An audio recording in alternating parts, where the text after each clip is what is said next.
I want to begin by just mentioning a few things that we have to remember in our deen as Muslims, as the way we walk in life and the way we look at things. We cannot address complex issues with simple solutions. I want to say that again. We cannot address complex issues with simple solutions. And I'll give you an example.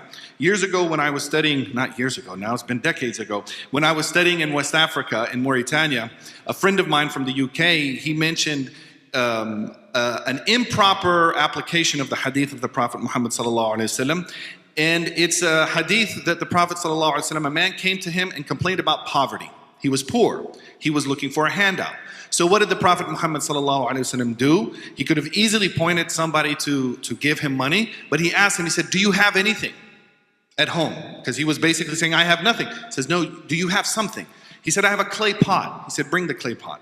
He brought the clay pot. He auctioned it at the masjid.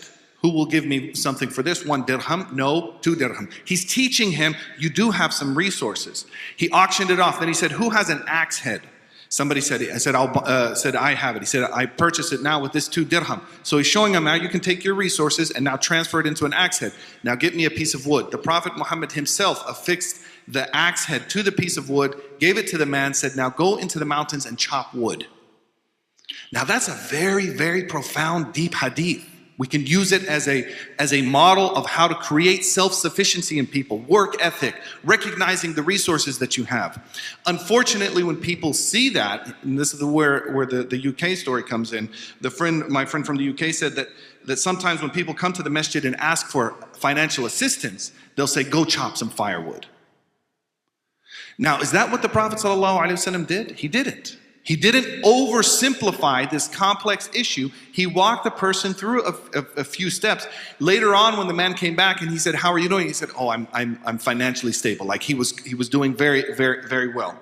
So in the same way, when we look at addiction, we cannot draw certain things from our tradition and then address it in that simple way. Like the people who said, oh, just go chop some firewood.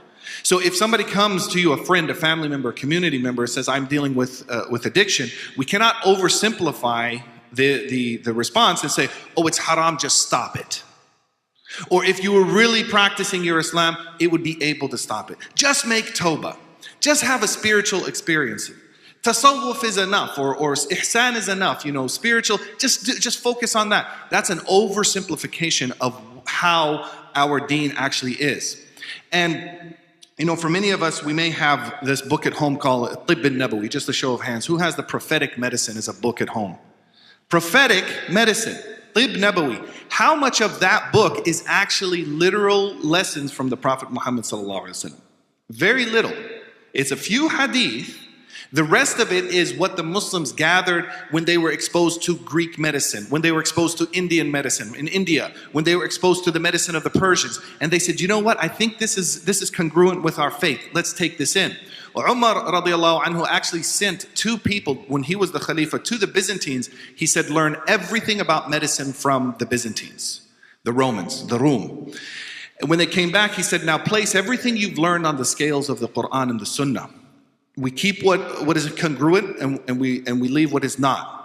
So he wasn't saying, oh, the Quran and Sunnah is enough for us for medicine. He was saying, no, look at what's available, what our other humans in their human experience have collected, and then we'll put it on our scales. So this is what we're doing. That's what Tibb al-Nabawi was doing. It was saying we have some indications that the Prophet Muhammad sallallahu alaihi wasallam would say, use honey in this situation. When you balance your foods, if you're going to eat date, which is dry and hot, eat cucumbers with it, which is cold and wet. Have this balancing of the diet. So then the Muslims just went and they ran with it, so to speak.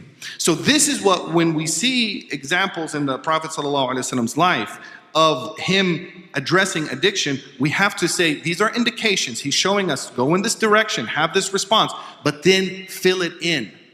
Take it and run with it. There was a young man who came to the Prophet Muhammad sallallahu alaihi wasallam in the masjid context, and he complained. He said the thing that was most beloved to him was zina, illegal intercourse. He loved it. He said, I love it more than anything in the world. When he said that, now he's coming to the Prophet not to boast about it, but to say, I have an issue, can you help me with it? The Sahaba that were around him, the companions that were around him, they said, like, quiet, don't talk about this. So what are they doing? That was basically the board of the committee, where it's like, no, not in the masjid space, not around the Prophet. No, come on, this is not the place for it. Keep it silent, stigmatize it, silence it, keep it in the shadows. We don't need to know about it. What did the Prophet Muhammad ﷺ do? He walked him through a process. He said, would you like this for your mother? No. He said, and people are like that. In other words, though that person is somebody's mother that you're interacting in that way with. Would you like this for your sister? No, of course not. And people are like that as well. They don't want this for their sisters. And he went through all of his female relatives, step by step. We could say this is almost a type of talk therapy or CBT, or that he was walking him through, indicating like, he didn't just say it's haram, don't do it. Stop it cold turkey, which, there are people who can stop cold turkey. But he didn't tell him that. He walked him through a process. Then he made dua for him, the spiritual side. Sometimes people might say, oh, just make dua and it'll stop. That's not the way the Prophet ﷺ treated this man's sex addiction. He said he walked him through a cognitive process, thinking about it, and then he made dua. So he had both the cognitive side and the spiritual side, which we need that as in our approach to recovery. So now, if we look at that hadith and other hadith, or say the famous Sahaba, Abdullah and Nu'ayman, who was addicted to alcohol.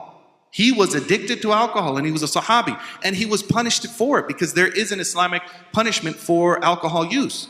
But after he was punished, some of the Sahaba started calling him names, and the Prophet Muhammad ﷺ stopped them. He said he loves Allah and His Messenger.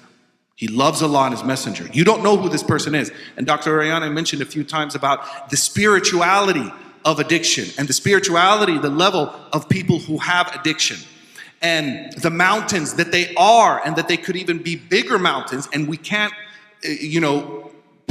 make a person just the sum of their actions, which is why the move is away from referring to addict, because you're not an addict. You are a human being with thoughts and love and fears and hopes and emotions and struggles. One of them happens to be addiction. So you are not an addict.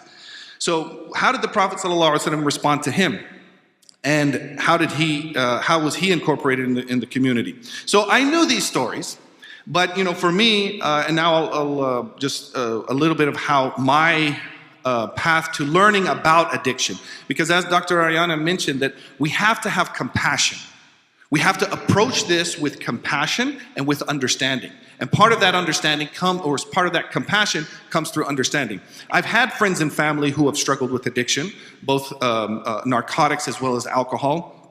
On my mother's side of the family, I've had an uncle who passed away due to complications of alcoholism. So when Dr. Ariana was mentioning about the end result being death, and this was the uncle who was closest to me on my mother's side. My father's from Jordan, my mother's from Mississippi, and we spent a lot of time with him. And so to watch him go through this process of alcoholism and not get treatment and eventually pass away of complications related to that, it was very, very overwhelming for me. Subhanallah, I mean, I got the news that he had passed away right as I was going into a final for a course of one of my master's programs, and I should not have read the test at that time, but I had to, I read it, and then I just had to push through it and then process the grief afterwards. But it's very, I'm still grieving, and so I know the effect of what it could do to a human being. This might be relevant or not, but there's a song called Tennessee Whiskey. And there's a lyric in there. It's about a man who fell in love with the love of a woman, helped him get over his alcohol addiction. And he says, but you rescued me from drowning in the bottle. And it goes on. It's a very famous song. It resonates with a lot of people. And I think it's because of the deep meaning that it captures. And every time I hear it, I tear up, because I think of my uncle who did drown in the bottle because he did not find the love, whatever that would have been, in spirituality, in a path, in treatment, in a woman, in family and friends, that rescued him from drowning in the bottle. More recently, I had a student of mine through Taiba Foundation where we work with the incarcerated and formerly incarcerated. And to give you an idea of incarceration in America, the majority of people who are incarcerated are in prison for non-violent drug offenses.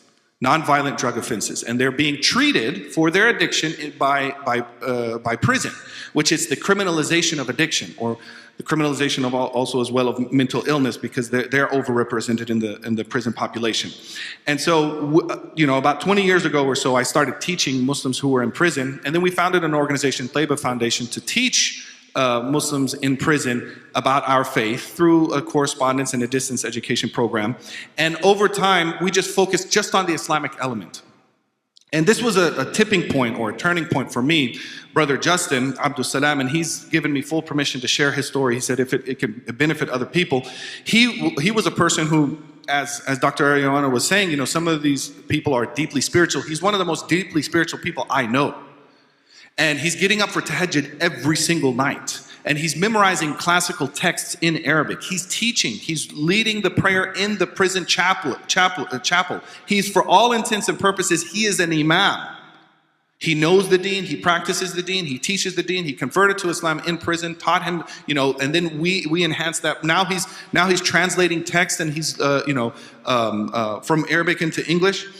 When he went home, because he spent 10 years of his incarceration working on his Islam, just the Islamic, the element of his Islam was his knowledge of the theology and practice and tasawwuf as well, tazkiyah, purification of the heart, but he didn't address his addiction. So when he went home, he got paroled to a place where there was drug paraphernalia all over the place. We actually tried to have him paroled to California, but because the way the parole system is, you have to go back to the county where you committed your crime, which goes against, you know, logic. So anyway, he goes back to the only place that he had there. There was drug paraphernalia all over the place. A renter had 5 dogs living in the house. You can just imagine the chaos. And as Dr. Ariana was mentioning, once a person goes back from a situation, in prison it wasn't a rehab center, but he did not have the access to the, there is narcotics and alcohol in prison, but he didn't have as easy access, so he was able to stay away from it. Plus, there's a tight-knit Muslim community that will check you at every, at every point. So he had that support system. He goes home, he doesn't have that. He starts his downward spiral. The coping mechanism that he falls back on is his addiction. And later, I asked him, I said, why didn't you reach out to us at the time? He said, because I was afraid of letting you down. And I said, never have that, feeling. We're here for you at any point in your life. Needless to say, he kept spiraling down. He mixed 2 drugs. It was a bad mixture, caused a psychotic break, and at that point, he actually wanted to take his own life. So he doused himself with gasoline, with lighter fluid, but could not get himself to light the match. So he concocted an idea to commit a crime, and they called this suicide by cop, where the cops would then shoot him, and the spark from the bullet would set the lighter fluid on fire, and that's how he would die. So he did commit a crime. In the process of the crime, and mind you, he's in a psychotic break now due to the drugs that comes out of his addiction that was untreated by the prison, and then put him back into society with no support system. So he commits the crime. Eventually, when they catch him, they stack everything up, and then he's now facing 37 years in prison, which is stemming from his addiction. So what it caused for us, me as an individual and us as an organization at Taiba, is saying, okay, we're offering the Islamic education, but now we also have to recognize this other element of their life as part of their Islamic education. So when he reached back out to us and said, could you send me the books, because I've lost all my Islamic education books, I said, no problem, Abdul Salam, we're going to send you the books. But at the same time, just as you feel that studying that Islamic knowledge is part of your individual obligation, your fard al-ain, I want you to go on a deep inward journey to find out what happened and why. Introspection.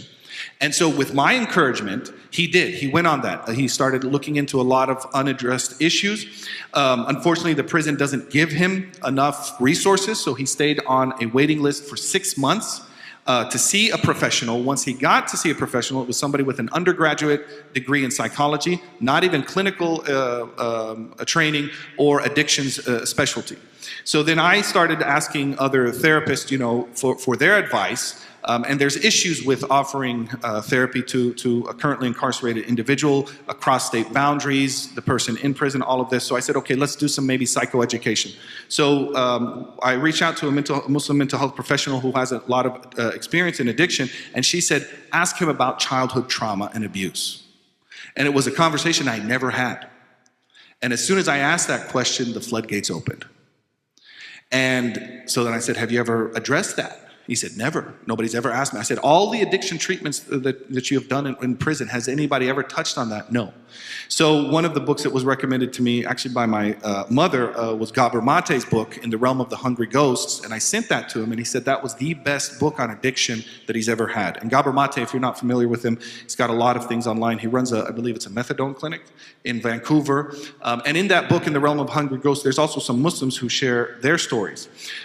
So then I also, at that time, I met Dr. Amir, and I started asking him to correspond with Justin, and that helped me learn more about addiction and understanding it and having more of that compassion. Then he suggested craft. He's the craft program, the Smart Recovery program. I actually got certified in it to facilitate a group for friends and family. So that helped me learn more about addiction, since I had not gone through that experience myself, but I could understand I could understand more of what another person is, and also to help out families who have gone through that. And then, I could speak a lot more, but this is the book, Getting Your Loved One Sober Without Nagging. It's called Gylos. It's part of the craft recovery. And if you have a friend or family, this is a good book to read. Another book that I read to understand the 12 steps was Russell Brand's book, which is called Recovery. Cover is off of it, but he was, Russell Brand is a comedian from the UK, deeply addicted to heroin, which is one of the most difficult drugs to get over, and he was also extremely addicted. He had an extreme sex addiction as well, and he said the 12 steps actually got him out of those two addictions. And now if you see his podcast and you see what he's talking about, you can see, going back to again what Dr. Ariana was saying, that deep spirituality that's actually there, that was hidden. And I'm just going to run through some of this, because this is just kind of like my history of understanding it. We were talking in a group, an MSA group, and it actually, a person stood up and he shared in front of almost 200 people some of the struggles that he's going with. And then responding to him in a way that I've learned through some of these programs, also motivational interviewing, which is part of that, bringing out that internal motivation and intrinsic desire to change. Using some of that, it started this whole conversation where it was you could hear a pin drop in the room. And I talk about it in some of the writing. I'm kind of going very quickly. But Ustad Ubaidullah Evans opened up about his father being a heroin addict and how he had distanced himself from his father. And then he mentioned that one time to Shaykh Hamza Yusuf, and Shaykh Hamza said, well, I think your father might have, in another realm, might have been a saint. And he said, he never thought about that. He said, well, because those people who are seeking, they're not satisfied with this dunya that's right in front of them. They want something ethereal, something beyond this dunya, but they're going about it the wrong way through substance. And so he mentioned this book, Blessed Are the Addicts, the spiritual side of alcoholism, addiction, and recovery, which I bought right there in the hallway on Amazon. And I'm just rushing through this because of time. Another brother who facilitates an intensive therapeutic community within one of the prisons where we work with, Ahmed Adisa, and has been facilitating 12 steps groups for many, many years. I started talking to him about it, and because of his also deep study and practice of tasawwuf, tazkiyah, ihsan, whatever name we're going to call it, ihsan by any other name is still ihsan. I said, could you do, and he was talking about a lot of the 12 steps from the spiritual aspect. I said, could you do a 12 steps explanation of the 12 steps with your understanding of our tradition of spirituality as Muslims? And so he went on the road to do that. As he was looking for some references in the chapel library in the prison, he came across this one, Recovery, the 12 Steps as Spiritual Practice, wrote by Rami Shapiro. It's a Jewish name as well. I'm not Jewish, although sometimes when I wear a kufi and people will tell me shalom. I guess anyway, I'm not going to go off into that. But anyway, so these are just some of my experience. It culminated in about 3 years of Abdus Salam, Justin, the one I told you his story, and Ahmed Adisa, who runs a 12 steps intensive therapeutic community. He's one of the facilitators in the prison. They both wrote this book together. And we published it through Taiba, Overcoming Addiction, an Islamic Approach to Recovery. And I encourage you all to read it. whether or not you're dealing with addiction, or if you have family, or as Dr. Ariana was mentioning in there, you know, the first step is, you know, overcome. It could have been addiction, it could have been a substance, it could have been a personality, it could have been a behavior, it could have been a person. You know, it has a lot of crossover, and that's what Russell Brand as well talks about, that the 12 steps has applications for everybody, and understanding it, you know, to that. So I brought some of these books. They're available, and I can talk more about that. But it's been a deeply transformative journey for me to understand more about addiction. I now approach it more with compassion. And when you have that as a spirit inside of you, that you approach it as compassion, people will notice it right away. Right away. It's just like kids, you know, if a kid walks up, like a kid just walked up to the door, and if you greet him with a smile, all of a sudden the kid now wants to interact with you. In the same way, adults, any human being is very attuned at a very deep level to that acceptance. And so if you don't even have to be an expert. If you just say, I'm here with you, and I'm not, you know, stigmatize or judge or shun or anything, people will open up to you. And I've had people text me, students of mine, Shaykh, I can't go on like this forever. And then I have to go through, I say, what are you talking about? You know, go through the suicide response that we should all be trained in to say, what are you talking about? But he was talking about his alcohol addiction, 3 a.m. at texting. And so we should have those relationships where people can open up, and in our masajid. And that's why I'm so excited about, you know, this opportunity to go forward and say, can we use this as the masjid as a space? In the Bay Area, we have about 80 masajid and musallas. There's not one that holds an AA meeting. There is actually one. There's one. Does anybody know which masjid it is? What's that? Do they do that now? I don't know. They may. That might be recent. But before Lighthouse, does anybody know? It's the San Francisco Muslim Community Center, led by Imam Abu Qadir, who is part of the community of Imam Muhyiddin Muhammad rahimahullah, and they come out of the Nation of Islam. And so they realize the importance of having this, you know, this treatment. And this is not something just in the inner cities. Wallahi al-azim.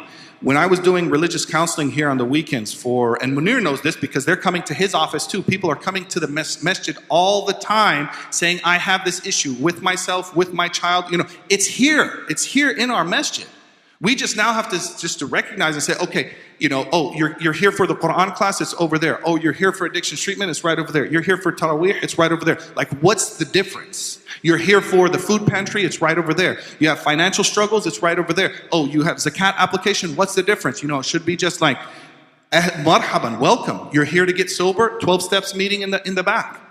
That's what I had one young man who was a teenager, his mother brought him in. He told me that his introduction to marijuana was at the masjid.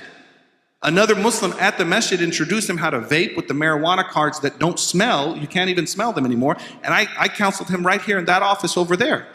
And then in these hallways during the boys groups that we used to have on Friday nights, one of the fathers came up to me in front of everybody. I mean, in fact, I was like, you're disclosing this about your addiction in the hallway? Somebody could overhear, but he just wanted somebody to talk to and knew that we were doing this friends and family recovery group in the masjid here. And so he opened up about his addiction and was crying in the hallways right over here. So it's here in the masjid. The Muslims who go to Doherty Valley, so many high schoolers at Doherty Valley are using substances to cope with the stress of their parents wanting them to get 4.2 and 4.3 GPAs. Still don't understand how that happens, but there's so much stress, and so that's what their coping mechanism that they're going to. So it's here in our masajid. It's here. People coming told me, he said, one young man said, I come to the masjid high sometimes, and his parents don't even know about it. So we have to do something. What does that look like? I don't know, but I hope and I pray, and I'll look at the camera, to the board of directors and to the board of trustees, I hope and I pray, and this is my solemn request, that this is not nipped in the bud, and that you don't take the position of the Sahaba who, understandable, will say, meh, like literally it means shut up. We don't want that. We want you to take the prophetic approach of the Prophet Muhammad sallallahu alaihi wasallam, which is to have that welcoming and the addressment and the treatment. How that looks, Allahu a'lam. But its place is in the masjid. And to the supporters of the masajid community all over the US and the world, if you're giving your donations to a masjid, that board of directors and that board of trustees is beholden to you as a congregation and as a community. And if you are not seeing this being treated in the masjid, whether it's an auxiliary space connected close to the masjid or facilitated within the masjid. But if it's not masjid-led and owned and facilitated, then you have a right to ask that board of directors and that board of trustees, where is my money going?